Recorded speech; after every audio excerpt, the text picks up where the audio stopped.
Welcome back to my channel, everybody. Today I'm going to be talking about the very fascinating subject of past life vows. So if you're following this channel, then you're likely interested in that type of thing.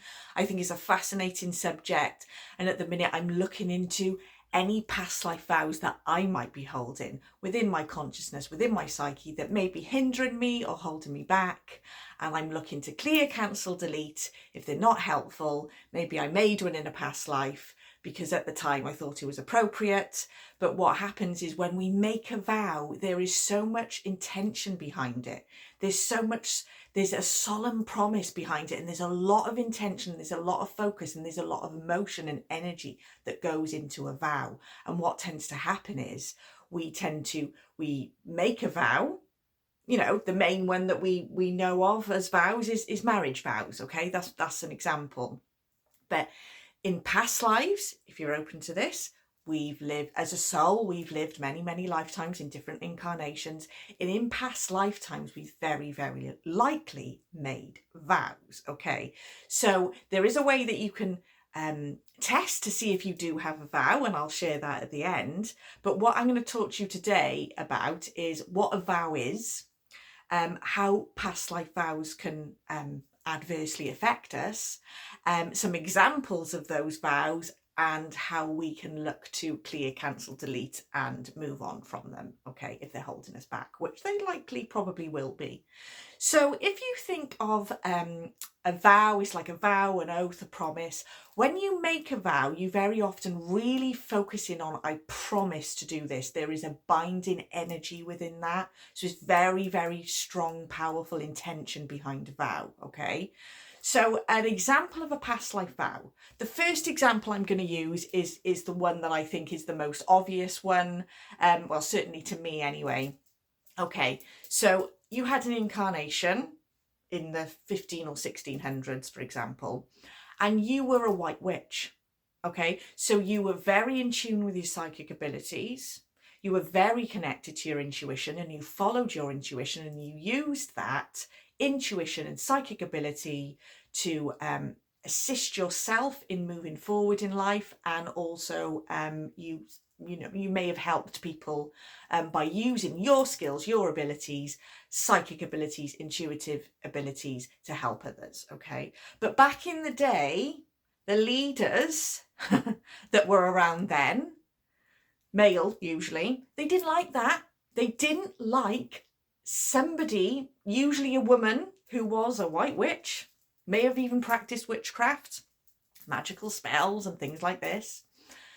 They didn't like the witches knowing things that goes beyond what they wanted people to know, if you see what I mean. So there's a certain agenda in place, and what these witches were doing is they knew that some of it was illusion. They knew that it was lies. And what those leaders didn't want is they didn't want those women, witches, saying anything that would make people realize that the illusion that they may have been creating wasn't real or correct, or perhaps we were being lied to. They didn't want that affecting them anyway.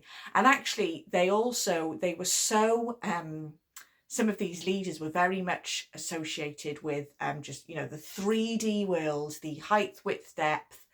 Didn't believe that there was anything beyond that, was just, you know, physical world, and that was it. So if you had someone coming along with that mysterious energy that could see beyond the veil, that could connect into spirit, that actually scared them as well. So what they would do, they would hunt witches, and they would maybe even try and get evidence from people to prove, yes, they do practice witchcraft, and then they'd be burnt at the stake. They would be tortured for information and then burnt at the stake. They didn't want those witches existing because they knew too much, because they could see beyond the veil. And in that time as well, it was less known that there was anything kind of beyond the veil, you know.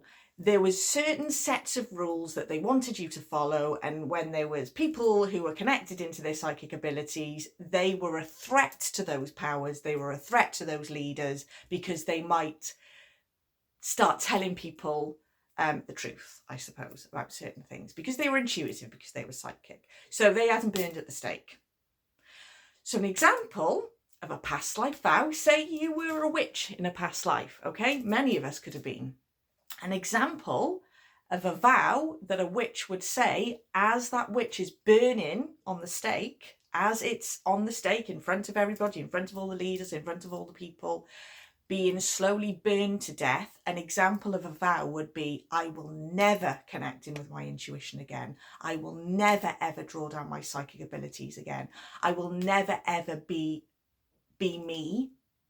If I am psychic or intuitive, it's not safe to be authentically me. It's not safe to connect in with those capabilities and those abilities. I will never ever connect in with those abilities again. It's not safe. It gets me killed.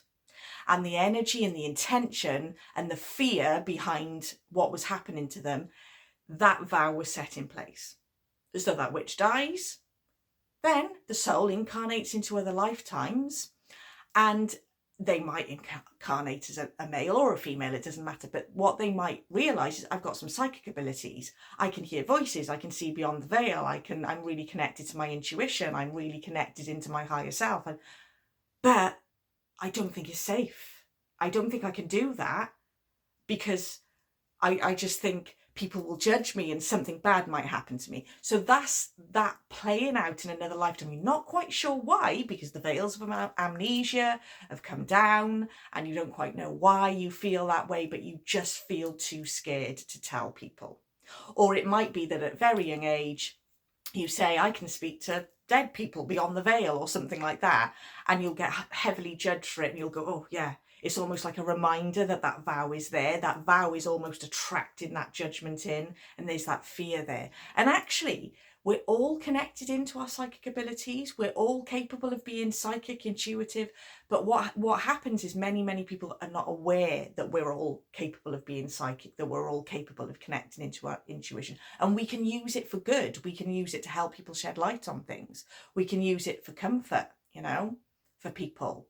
And we can use it for ourselves to find our way in life. When we're connected into our intuition, we really do find it easier to find our way in life. But that vow has said no, and it's really blocks people, because they say, I'm not safe. They may not remember their past life as a witch, but something stops them expressing it, because they were killed once because they were connected into their natural skills and abilities. Okay, so that's an example of one. Another one could be you're a career person. You know, you're a rich person, you're very much into your career, you've got a big estate, and you're very much into your money and your career and things like that. You find that more important than you do anything else. And say something happens and a close family member in your family passes away suddenly, and you've been so caught up in your career and making money, you've taken your eye off the ball, and something happened to a family member and it shocked you to your core, and you've gone, oh my gosh, if only I could have just not been so into that one thing and thought that was the only important thing. I took my eye off the ball, I've not spent enough time with my family, and now one of them's died. Okay, so an example of a vow there could be, I will never take my eye off the ball again. I will always be vigilant when it comes to my family members. I will do whatever it takes to control any situation that stops any harm coming to them. So you can imagine how that could play out in another lifetime. You know, you're very overprotective with your family to the point where it's too much. You're asking them all the time where they are. You're worrying about them wherever they go in, because in that past life, you made that vow, I will never take my eye off the ball again. The most important thing now is to keep a check on my family members where they are at all times, because something bad might happen to them. Okay, because that vow is playing out, and you're so vigilant that it just takes over everything.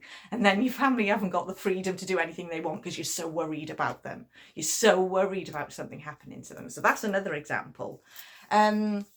Another example could be, you know, you're a woman, got pregnant in a past life, went full term, you know, maybe part way through that pregnancy, you know, before you realise you were pregnant, perhaps you were eating junk food, smoking, drinking, taking drugs, things like that.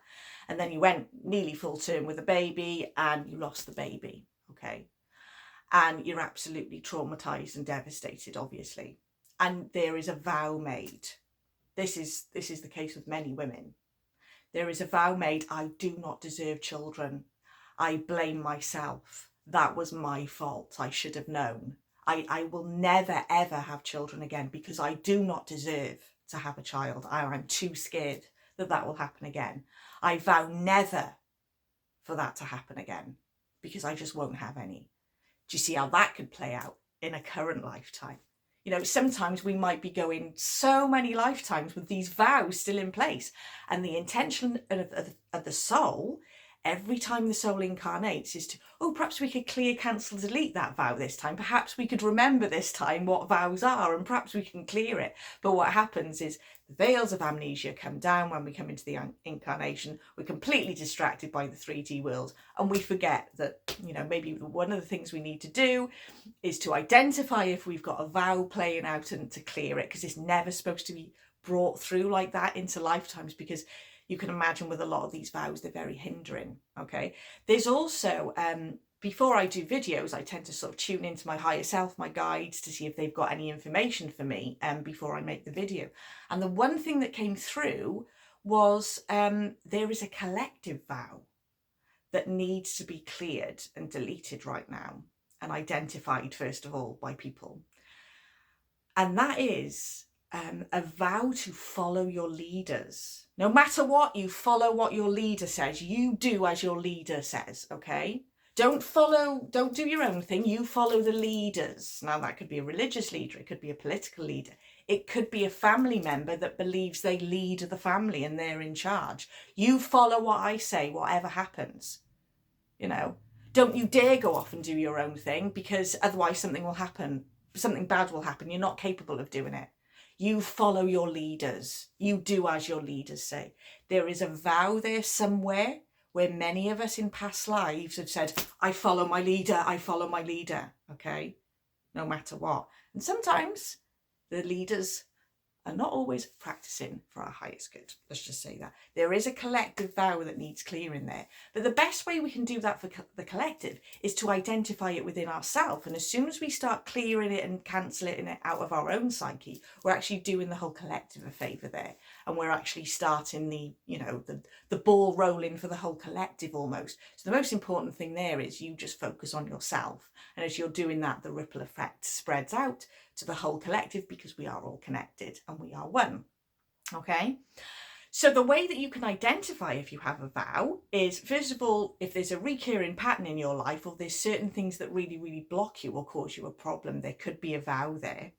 And I've made a video previously, if you look further down my videos, but I'll pin it in this one, that shows you how you can test for a certain program that's running in your subconscious mind, how you can test for a vow, how you can test for an affirmation, a belief system that might be running within your system. Because you might say, well, I don't know if I've got one or not. You can test, you can do a muscle test. You'll see it back in my videos. I'll pin it in the comments below in this video, where you ask your body to show you a signal for yes. And a lot of people get swayed a certain way. Show me a signal for no. And then you can set the intention that I'm going to ask the body mind to look through my subconscious programming to see if there's a vow there. So if you say the vow, like, I vow never to take my eye off the ball with my family, and if you get a yes for that, that could well be a vow. So what you could do, you could start off by saying, do I have a vow running that I need to cancel out of my consciousness that is not helping me? And you may get a yes, you do have one.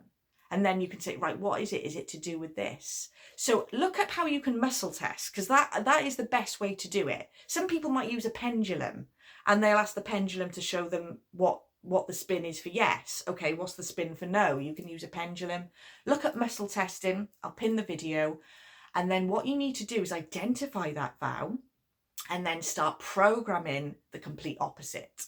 Okay, so say, for example, the vow that that is running that. I'll never take my eye off the ball with my family again. I'm going to keep an eye on absolutely everything they do because I'm worried that they're not safe. And if I try and control things, it minimises the risk. Do you know what I mean? Maybe you would want to come into alignment with something else instead, start repeating something new. Set the intention that I cancel that belief system. I cancel that vow now. I cancel the vow. I cancel the vow because it's not helping me.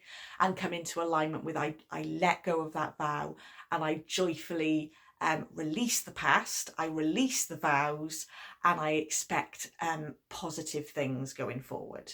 You know, I trust the universe. I trust that my family are safe at all times, whether I'm with them or not. You know, I don't need to hang on to the reins of control. Okay.